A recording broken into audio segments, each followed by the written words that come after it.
प्रेम से बोलिए श्रीमद् भागवत महापुराण की जय। आप सभी का हमारे YouTube चैनल पर बहुत बहुत स्वागत है। इन कथाओं को प्यार देने के लिए और इतने प्यारे प्यारे से कमेंट करके मुझे आशीर्वाद और अपना सहयोग देने के लिए सबसे पहले तो आप सबका बहुत बहुत धन्यवाद। इससे पहले के अध्याय में आपने सुना था कि किस प्रकार राजा परीक्षित ने पूछा था कि भगवान, आपने तो कहा था कि ग्वाल बालों ने भगवान की हुई 5वें वर्ष की लीला ब्रिज में 6ठे वर्ष में जाकर कही। अब इस विषय में आप कृपा करके ये बतलाइए कि एक समय की लीला दूसरे समय में वर्तमान कालीन कैसे हो सकती है। तब श्री सुखदेव जी कहते हैं, हे परीक्षित, तुम बड़े भाग्यवान हो। भगवान के प्रेमी भक्तों में तुम्हारा स्थान श्रेष्ठ है, तभी तो तुमने इतना सुंदर प्रश्न किया है।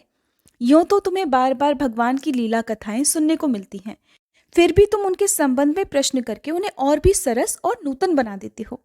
रसिक संतों की वाणी, कान और हृदय भगवान की लीला के गान, श्रवण और चिंतन के लिए ही होते हैं।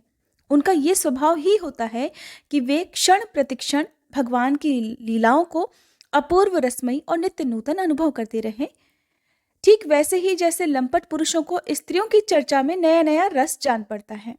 हे परीक्षित, तुम एकाग्र मन से सुनो। यद्यपि भगवान की यह लीला अत्यंत रहस्यमयी है, फिर भी मैं तुम्हें सुनाता हूँ, क्योंकि दयालु आचार्यगण अपने प्रेमी शिष्य को गुप्त रहस्य भी बतला दिया करते हैं। ये तो मैं तुमसे कह ही चुका हूं कि भगवान श्री कृष्ण ने अपने साथी ग्वाल बालों को मृत्यु रूप अघासुर के मुंह से बचा लिया। इसके बाद वे उन्हें यमुना जी के पुलिन पर ले आए और उनसे कहने लगे कि मेरे प्यारे मित्रों, यमुना जी का यह पुलिन अत्यंत रमणीय है, देखो तो सही। यहाँ की बालू कितनी कोमल और स्वच्छ है। हम लोगों के लिए खेलने की तो यहाँ पर सभी सामग्री है। देखो, एक और रंग बिरंगे कमल खिले हुए हैं और उनकी सुगंध से खिंचकर भौरे गुंजार कर रहे हैं, तो दूसरी ओर सुंदर सुंदर पक्षी बड़ा ही मधुर कलरव कर रहे हैं, जिसकी प्रतिध्वनि से सुशोभित वृक्ष इस स्थान की शोभा को और भी बढ़ा रहे हैं। अब हम लोगों को यहीं पर रुककर भोजन कर लेना चाहिए, क्योंकि दिन भी बहुत चढ़ाया है और हम सबको जोर से भूख भी लग रही है। बछड़े पानी पीकर पास ही धीरे धीरे हरी हरी घास चरते रहेंगे। तब श्री कृष्ण की बात सुनकर सभी ग्वाल बालों ने एक स्वर से कहा कि ठीक है, ठीक है। उन्होंने बछड़ों को पानी पिलाकर हरी हरी घास में छोड़ दिया और अपने अपने छींके खोलकर भगवान के साथ बड़े आनंद से भोजन करने लगे। सबके बीच में भगवान श्री कृष्ण बैठ गए। उनके चारों ओर ग्वाल बालों ने बहुत सी मंडलाकार पंक्तियां बना ली और एक दूसरे से सटकर बैठ गए।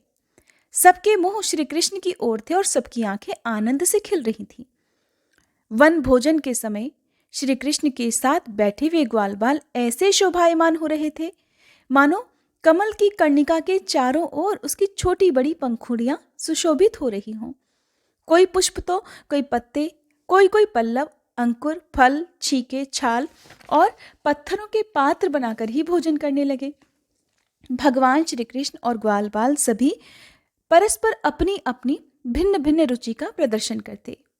कभी कोई किसी को हंसा देता तो कोई स्वयं ही हंसते हंसते लोटपोट हो जाता। इसी प्रकार वे सब भोजन करने लगे। उस समय श्री कृष्ण की छटा सबसे निराली थी। उन्होंने मुरली को तो कमर की फेंट में आगे की ओर खोस लिया था, सिंगी और बेत बगल में दबा लिए थे। बाएं हाथ में बड़ा ही मधुर घी मिश्रित दही भात का ग्रास था और अंगुलियों में अदरक, नींबू आदि के अचार मुरब्बे दबा रखे थे। ग्वाल बाल उन्हें चारों ओर से घेर कर बैठे हुए थे और वे सब के सब बीच में बैठकर अपनी विनोद भरी बातों से अपने साथी ग्वाल बालों को हंसाते जा रहे थे। जो समस्त यज्ञों के एकमात्र भोक्ता हैं, वे ही भगवान ग्वाल बालों के साथ बैठकर इस प्रकार बाल लीला करते हुए भोजन कर रहे थे और स्वर्ग के देवता आश्चर्यचकित होकर यह अद्भुत लीला देख रहे थे। हे भरतवंश शिरोमणि, इस प्रकार भोजन करते समय ग्वाल बाल भगवान की इस रसमयी लीला में तन्मय हो गए। उसी समय उनके बछड़े हरी हरी घास के लालच से घोर जंगल में बड़ी दूर निकल गए। जब ग्वाल बालों का ध्यान उस ओर गया, अपने बछड़े उन्होंने वहां नहीं देखे तो वो बड़े भयभीत हो गए। उस समय अपने भक्तों के भय को भगा देने वाले भगवान श्री कृष्ण कहने लगे, मेरे प्यारे मित्रों, तुम लोग भोजन बीच में बंद मत करो। तुम लोग सब भोजन करो, मैं अभी बछड़ों को लेकर आता हूं। ग्वाल बालों से इस प्रकार कहकर भगवान श्री कृष्ण हाथ में दही भात का कौर लिए ही पहाड़ों, गुफाओं, कुंजों और अन्य भयंकर स्थानों में अपने और अपने साथियों के बछड़ों को ढूंढने के लिए चल पड़े। परीक्षित, ब्रह्मा जी पहले से ही आकाश में उपस्थित थे। प्रभु के प्रभाव से अघासुर का मोक्ष देखकर उन्हें बड़ा आश्चर्य हुआ।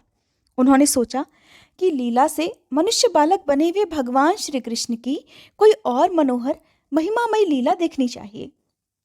ऐसा सोचकर उन्होंने पहले तो बछड़ों को और भगवान श्री कृष्ण के चले जाने पर ग्वाल बालों को भी कहीं और ले जाकर रख दिया और स्वयं अंतर्ध्यान हो गए। अंततः वे जड़ कमल की ही तो संतान हैं। भगवान श्री कृष्ण बछड़े ना मिलने पर यमुना जी के तट पर फिर से वापस लौट आए, परंतु वहां आकर उन्होंने क्या देखा कि अब तो यहाँ पर ग्वाल बाल भी नहीं है। तब उन्होंने वन में घूम घूम कर चारों ओर उन्हें आवाज दे देकर ढूंढा, परंतु जब ग्वाल बाल और बछड़े उन्हें कहीं नहीं मिले, तब वे तुरंत जान गए कि ये सब ब्रह्मा जी की ही करतूत हैं। वे तो सारे विश्व के एकमात्र ज्ञाता हैं। अब भगवान श्री कृष्ण ने बछड़ों और ग्वाल बालों की माताओं को और ब्रह्मा जी को भी आनंदित करने के लिए अपने आप को ही बछड़ों और ग्वाल बालों दोनों के रूप में बना लिया, क्योंकि वे ही तो संपूर्ण विश्व के कर्ता सर्वशक्तिमान ईश्वर हैं। परीक्षित, वे बालक और बछड़े संख्या में जितने थे, जितने छोटे छोटे उनके शरीर थे, उनके हाथ पैर जैसे जैसे थे, उनके पास जितनी और जैसी छड़ियां, सिंगी, बांसुरी, पत्ते और छीके थे, जैसे और जितने वस्त्र आभूषण थे, उनके शील, स्वभाव, गुण, नाम, रूप और अवस्थाएं जैसी थीं, जिस प्रकार वे खाते पीते और चलते थे, ठीक वैसे ही और उतने ही रूपों में सर्वस्वरूप भगवान श्री कृष्ण प्रकट हो गए। उस समय ये संपूर्ण जगत विष्णु रूप है, यह वेदवाणी मानो मूर्तिमती होकर प्रकट हो गई। सर्वात्मा भगवान स्वयं ही बछड़े बन गए और स्वयं ही ग्वाल बाल। अपने आत्मस्वरूप बछड़ों को अपने आत्मस्वरूप ग्वाल बालों के द्वारा घेर कर अपने ही साथ अनेकों प्रकार के खेल खेलते हुए उन्होंने ब्रज में प्रवेश किया। परीक्षित, जिस ग्वाल बाल के जो बछड़े थे, उन्हें उसी ग्वाल बाल के रूप से अलग अलग ले जाकर उसकी बाखल में घुसा दिया और विभिन्न बालकों के रूप में उनके अलग अलग घरों में भी चले गए। ग्वाल बालों की माताएं बांसुरी की तान सुनते ही जल्दी से दौड़ आईं। ग्वाल बाल बने हुए परब्रह्म श्री कृष्ण को अपने बालक समझकर उन्हें अपनी गोद में उठाकर जोर से हृदय से लगा लिया। अब वे उन्हें अपना स्तनपान भी कराने लगी। परीक्षित, इस प्रकार प्रतिदिन संध्या समय भगवान श्री कृष्ण उन ग्वाल बालों के रूप में वन से लौट आते और अपनी बाल सुलभ लीलाओं से अपनी माताओं को आनंदित किया करते। वे माताएं उन्हें उपटन लगाती, अच्छे अच्छे वस्त्र और गहनों से सजाती, चंदन का लेप लगाती, नहलाती, दोनों भौहों के बीच में डीठ से बचाने के लिए अर्थात नजर से बचाने के लिए काजल का एक टीका भी लगा देती और भोजन कराती। फिर तरह तरह से बड़े लाड़ प्यार से उनका पालन पोषण करती। ग्वालिनों के समान गौवें भी जब जंगलों में से चरकर जल्दी जल्दी घर लौटती और उनकी हुंकार सुनकर उनके प्यारे नन्हे नन्हे बछड़े दौड़कर उनके पास आ जाते, तब वे बार बार उन्हें अपनी जीभों से चाटती और अपना दूध पिलाती। उस समय स्नेह की अधिकता के कारण उनके थनों से स्वयं ही दूध की धारा बहने लगती। इन गायों और ग्वालिनों का मातृभाव पहले जैसा ही था। हाँ, अपने असली पुत्रों की अपेक्षा इस समय उनका स्नेह अवश्य अधिक था। इसी प्रकार भगवान भी उनके पहले पुत्रों के समान ही पुत्र भाव भी दिखला रहे थे, परंतु भगवान में उन बालकों के जैसे मोह का भाव नहीं था कि मैं इनका पुत्र हूं। अपने अपने बालकों के प्रति ब्रजवासियों की स्नेहलता दिन प्रतिदिन 1 वर्ष तक धीरे धीरे बढ़ती ही गई, यहाँ तक कि पहले श्री कृष्ण में उनका जैसा असीम और अपूर्व प्रेम था, वैसा ही अपने इन बालकों के प्रति भी हो गया। इस प्रकार सर्वात्मा श्री कृष्ण बछड़े और ग्वाल बालों के बहाने गोपाल बनकर अपने बालक रूप से वत्स रूप का पालन करते हुए 1 वर्ष तक वन और गोष्ठ में क्रीड़ा करते रहे। जब 1 वर्ष पूरा होने में 5-6 रातें बची हुई थी, तब एक दिन भगवान श्री कृष्ण बलराम जी के साथ बछड़ों को चराते हुए वन में गए।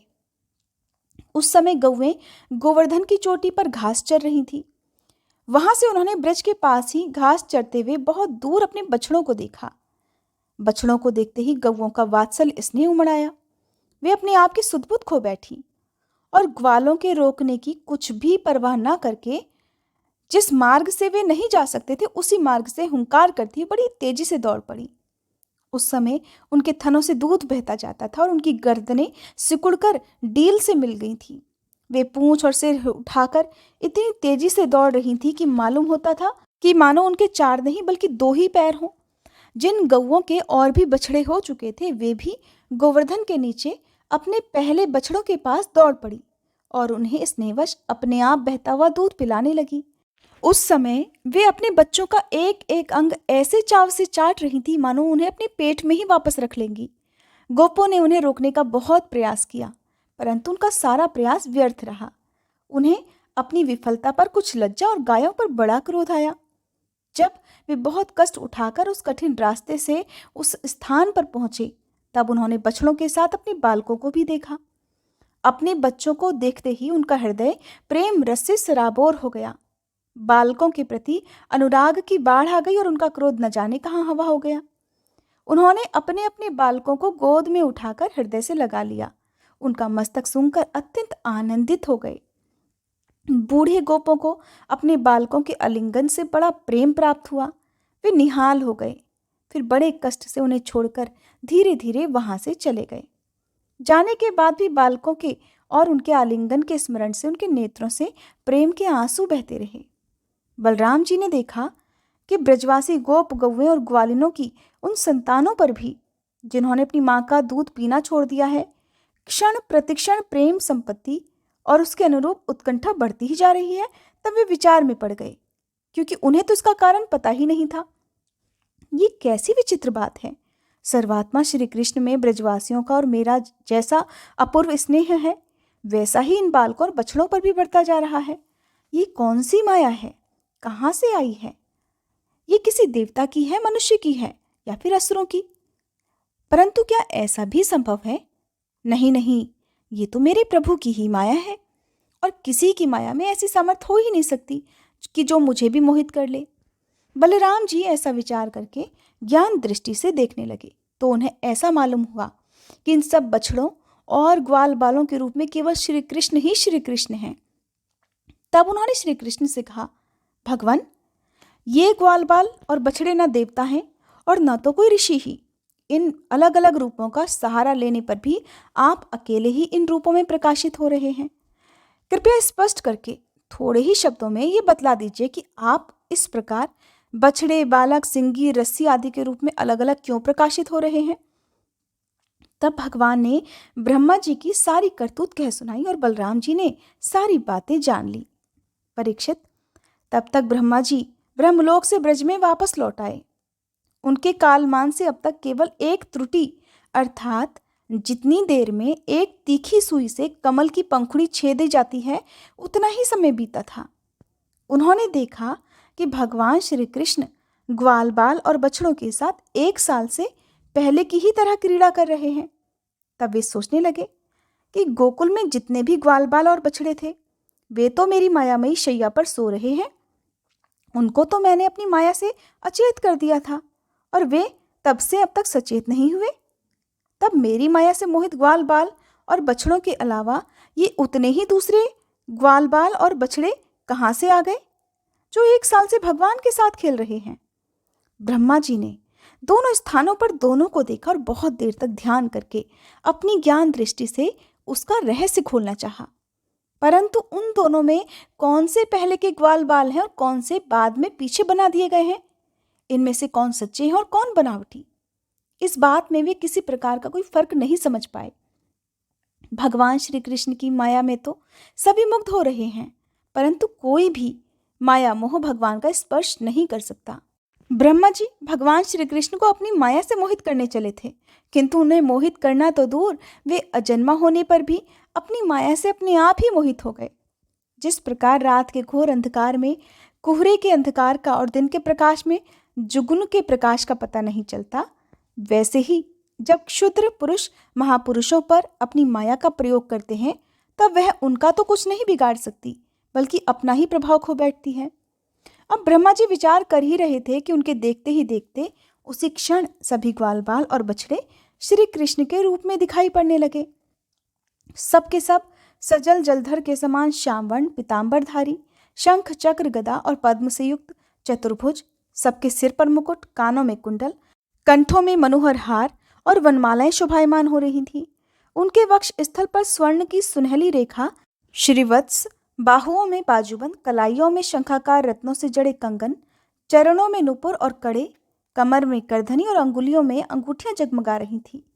वे नख से शिख तक समस्त अंगों में कोमल और नूतन तुलसी की मालाएं, जो उन्हें बड़े भाग्यशाली भक्तों ने पहनाई थी, धारण किए हुए थे।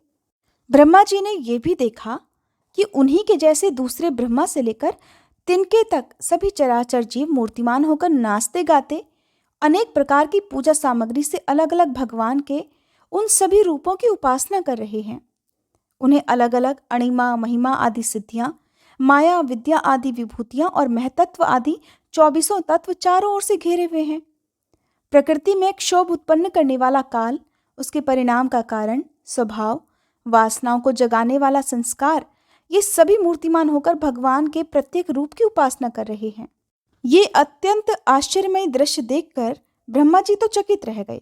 उनकी 11 इंद्रियां अर्थात 5 कर्मेंद्री, 5 ज्ञानेंद्री और 1 मन क्षुब्ध हो उठा और स्तब्ध रह गई।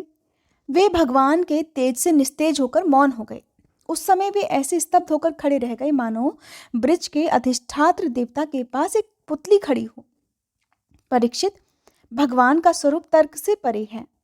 उसकी महिमा असाधारण है।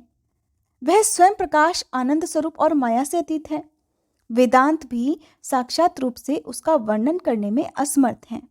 यद्यपि ब्रह्मा जी समस्त विद्याओं के अधिपति हैं, फिर भी भगवान के दिव्य स्वरूप को वे तनिक भी नहीं समझ सके कि ये क्या है। यहाँ तक कि भगवान के उन महिमामय रूपों को देखने में भी असमर्थ हो गए। उनकी आंखें मुंद गई। भगवान श्री कृष्ण ने ब्रह्मा जी के इस मोह और असमर्थता को जानकर बिना किसी प्रयास के तुरंत अपनी माया का पर्दा हटा दिया। इससे ब्रह्मा जी को ब्रह्म ज्ञान हुआ। वे मानो मरकर फिर से जी उठे हों। सचेत होकर उन्होंने जैसे तैसे करके बड़े कष्ट से अपने नेत्र खोले। तब कहीं उन्हें अपना शरीर और ये जगत दिखाई पड़ा। फिर ब्रह्मा जी जब चारों ओर देखने लगे, तब पहले दिशाएं और उसके बाद तुरंत ही उनके सामने वृंदावन दिखाई पड़ा। वृंदावन सबके लिए एक सा प्यारा है। जिधर देखिए उधर ही जीवों को जीवन देने वाले फल और फूलों से लदे हुए, हरे हरे पत्तों से लहलाते हुए वृक्षों की पातें शोभा पा रही हैं। भगवान श्री कृष्ण की लीला भूमि होने के कारण वृंदावन धाम में क्रोध, तृष्णा आदि दोष प्रवेश नहीं कर सकते और वहां स्वभाव से ही परस्पर दुस्त्यज वैर रखने वाले मनुष्य और पशु पक्षी भी प्रेमी मित्रों के समान हिल मिलकर एक साथ रहते हैं।